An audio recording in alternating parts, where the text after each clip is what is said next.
నాకు ఈ ప్రాంతానికి రాగానే ఒక రకమైనటువంటి ఉద్వేగము, ఒక రకమైనటువంటి భావము, బాధ, దుఃఖము, సంతోషం అన్నీ కలగాల్సినటువంటి ఒక భావం వచ్చింది.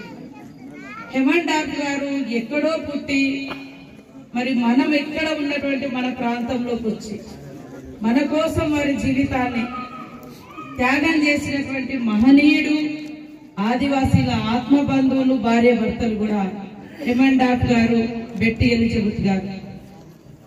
వారితో మనకు ఎలాంటి రక్త సంబంధం లేదు, పేగు సంబంధం లేదు, కుల సంబంధం లేదు, ప్రాంతం సంబంధం లేదు. కానీ వాళ్ళు లండన్ లో వారు PhD కంప్లీట్ చేసి మరి మానవ పరిణామ క్రమాన్ని, మనుషుల యొక్క జీవన విధానాన్ని చదువుతూ ఈ యొక్క దేశానికి ఒక ముగ్గురు వచ్చారు. దాంట్లో మానవ పరిశోధనవేత్తగా మన హేమంత్ డాక్టర్ గారు, ఇంకొకరు ఛత్తీస్గఢ్ లో ఉన్నారు. వారు కూడా ఆయన అయితే అక్కడే మన ట్రైబల్ ఆమెనే చేసుకొని అక్కడే పిల్లలు కానీ అక్కడే చనిపోయాడు. ఇర్విన్ ఇస్టింగ్ అని ఏదో కొంచెం నాకు మర్చిపోయాను, నేను కూడా ఆయన గురించి చదివినా.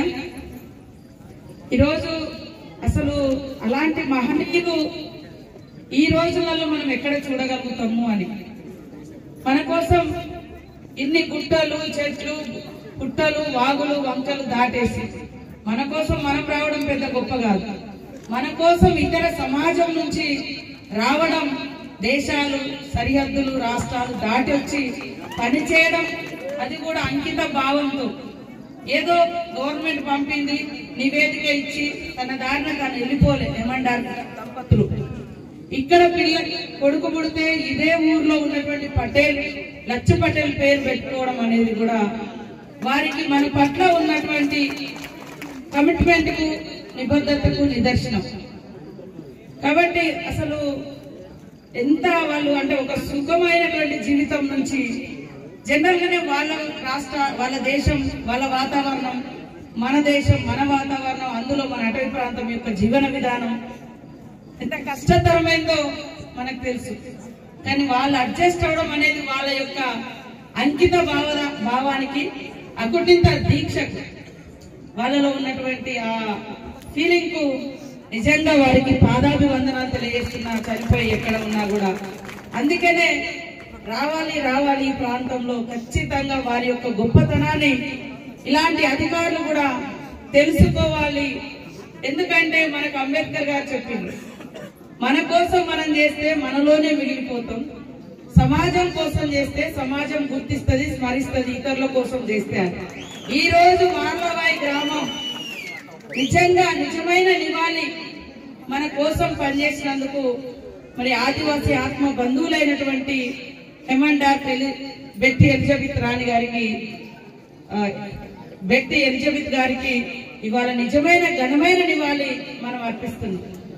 నిజంగా భవిష్యత్ తరాలు కూడా, ఇందాక ఎస్పీ గారు చెప్పారు, మనం ఏదో అభివృద్ధి చెందడమని మన గతాన్ని మర్చిపోవడం కాదు, ఆచారాలను మర్చిపోవడం కాదు. ఇందాక సోదరుడు మాట్లాడుతూ నా కోసం తెలుగులో మాట్లాడాల్సి వచ్చింది. వరంగల్లో కూడా ఒకప్పుడు కోయ భాష ఉన్నది, కానీ నేను మరి సమ్మక్క సారక్క జాతి బిడ్డలుగా అందరం కోయతూరే. కానీ ఒక్కొక్క ప్రాంతంలో ఒక గోండి అంటాం, అక్కడ కోయ అంటాం, ఇంకొకడ ఇంకొకటి అంటాం. ఛత్తీస్గఢ్ లో కూడా మన ఇంటి పేరులే ఉంటారు. ఇక్కడ మీకు గోత్రం ఉంది, 5వ గోత్రం. మరి ఈ మధ్య భారతం ఉందో, భారతదేశానికే గుండెకాయ, దండకారణ్య ప్రాంతం అంటాం, మధ్య భారతం అంటాం. ఈ ప్రాంతంలోనే మరి కోట్లాది మంది ఆదివాసులు అనేక సమస్యలతోటి సతమతం అవుతున్నారు. చరిత్ర చూస్తే బ్రిటిష్ వారికి వ్యతిరేకంగా, నాడు రాజులకు వ్యతిరేకంగా, నైజాం నవాబుకు వ్యతిరేకంగా మన కొమరం భీం గారు కావచ్చు, ఆనాడు కాకతీయులకు వ్యతిరేకంగా సమ్మక్క సారలమ్మ కావచ్చు, రామ్జీ గోండ్ గారు, మరి ఆనాటి ప్రభువులకు వ్యతిరేకంగా, ప్రభుత్వాలకు వ్యతిరేకంగా ఇంద్రవెల్లి పోరాటం కావచ్చు, ఆనాటి కూలి కోసం, భూమి కోసం, ఇట్లా పోరాటం చేసిన వాళ్ళందరినీ, త్యాగం చేసినటువంటి మహనీయులను మనం దేవతలుగా, దేవుళ్ళుగా, మన పూర్వీకులుగా మనం గుర్తించుకుంటున్నాం, స్మరించుకుంటున్నాం.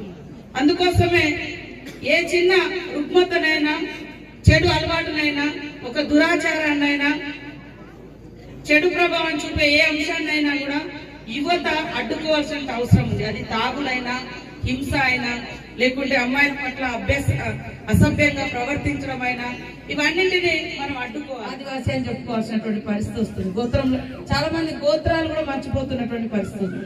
కాబట్టి ఈ రోజు ఇక్కడ ఆ మహనీయుల యొక్క మరి సంస్మరణ సందర్భంగా, వర్ధంతి సందర్భంగా ఇంతమంది వేదిక మీదకి వచ్చి ఈ రకంగా గుర్తించుకోవడం, మరి యొక్క మార్లవాయి గ్రామానికి ఇంత చరిత్ర ఉండడం కూడా జీవితంలో మర్చిపోలేము. తప్పకుండా కలెక్టర్ గారు ఇందాకనే మాట్లాడడం జరిగింది. తొందరలోనే ఈ యొక్క జిల్లా గొప్పతనాన్ని, వెనుకబాటుతనం ఉంది, అమాయకత్వం ఉంది, అభివృద్ధికి దూరంగా జీవిస్తున్నటువంటి ఆదివాసీ బిడ్డల యొక్క అవస్థలు ఉన్నాయి. మనతో పాటు మిగతా కొంత వెనుకబడ్డ జాతులు, కులాల వాళ్ళు కూడా ఉన్నారు. ఎవరి మీద కూడా ద్వేషం కాదు, మనం అభివృద్ధి చెందుతూ వేరే వాళ్ళు కూడా బాగుండాలని కోరుకోవడంలో తప్పు లేదు. అది సాటి మనుషులుగా కోరుకోవాల్సిందే.